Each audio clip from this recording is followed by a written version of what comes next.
और एक बड़ी खबर आपको बता दें कि अमेरिका ईरान तनाव के बीच में आ रही है। तेहरान के पारन से, जहां पे पारन इलाके में कई जगहों पर धमाके की आवाज़ सुनी गई है। धमाके की आवाज़ के बाद कई जगहों पर बिजली भी गुल है।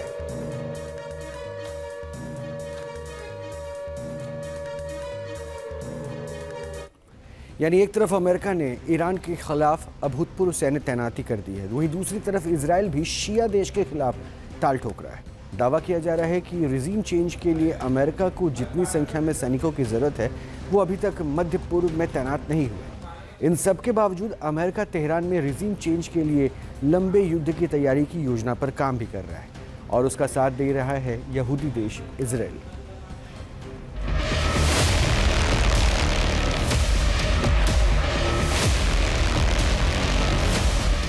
ईरान के खिलाफ अमेरिका ने हमले की जो योजना बनाई है, ग्राउंड पर उसका असर दिखने लगा है।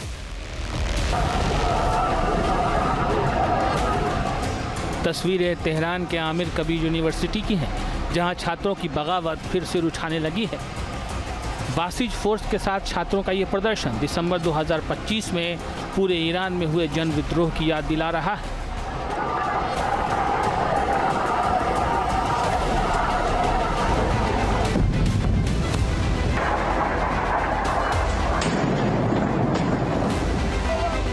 ईरान और अमेरिका में बढ़ते तनाव के बीच इजराइल सबसे अहम कड़ी है।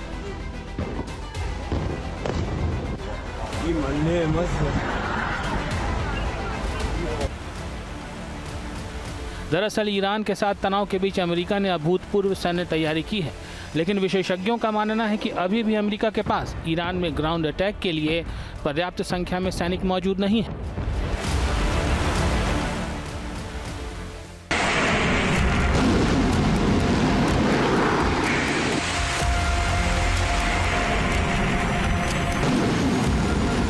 अजरबैजान से लेकर आर्मीनिया तक अमेरिका ने स्पेशल फोर्सेस को उतार रखा है, लेकिन रिजीम चेंज के लिए जितनी तादाद में सैनिकों की ज़रूरत है उतनी संख्या में अमेरिकी सिपाही अभी भी मध्य पूर्व में ग्राउंड नहीं हुए हैं। अमेरिकी तैयारियों के बीच इजराइल ने अपनी मिलिट्री एक्टिविटी बढ़ा दी है। मौजूदा हालात में तेल अवीव फिलहाल जंग के लिए तैयारी में जुटा है, लेकिन रणनीतिक तौर पर वो तमाम कदम उठाए जा रहे हैं जो ईरान को घेरने में कारगर साबित हो सकते हैं।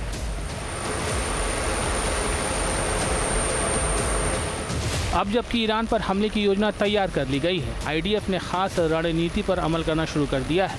कोशिश ये है कि अगर ईरान की ओर से मिसाइल अटैक किया जाता है तो उसका जवाब देते हुए इजरायली फाइटर जेट लंबे वक्त तक उड़ान भर सकें और तेहरान को दहला सकें।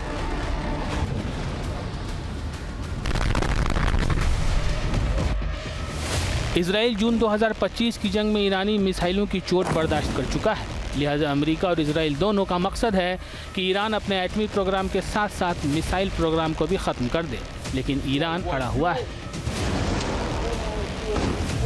यही वजह है कि अमेरिका ने ईरान के खिलाफ फाइनल असॉल्ट पर मुहर लगा दी है। तेल अवीव लगातार यह कहता रहा है कि तेहरान का बढ़ता बैलिस्टिक मिसाइल प्रोग्राम इजराइल के अस्तित्व के लिए खतरा पैदा कर सकता है। इजराइल ये भी साफ कर चुका है कि अगर ईरान उसके तय किए गए बैलिस्टिक मिसाइल रेड लाइन को क्रॉस करता है तो वो अमेरिका के बिना भी अकेले तेहरान पर सैन्य कार्रवाई कर सकता है।